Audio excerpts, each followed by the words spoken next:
Aquila Trentola Rovere. Il testacoda di questa settimana vede l'Aquila vincente nell'ultimo impegno contro gli ospiti in netta difficoltà in questa fase di torneo. Per il La Rovere sono le ultime chiamate per la salvezza.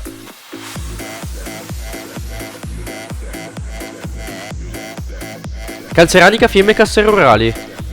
Entrambe le squadre sono uscite con il bottino pieno nello scorso match, ma gli ospiti sono in un momento di forma eccezionale. Sarà un match ad altissimo tasso di spettacolarità.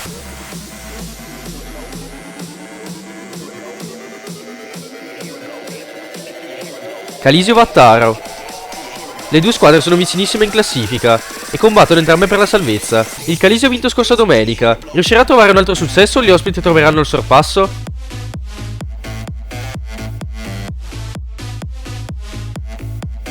Civezzano Gardolo.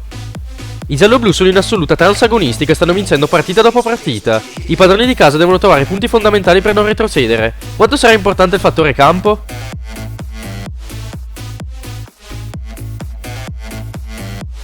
Dolomitica Verla.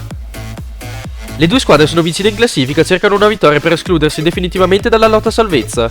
Chi uscirà con qualche certezza e 3 punti in più?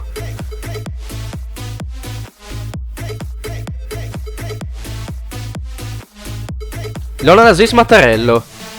Si sfida la Lona finalmente vincente in casa nello scorso match e il Mattarello sconfitto dalla capolista Aquila nell'ultima partita. I locali troveranno la seconda vittoria casalinga?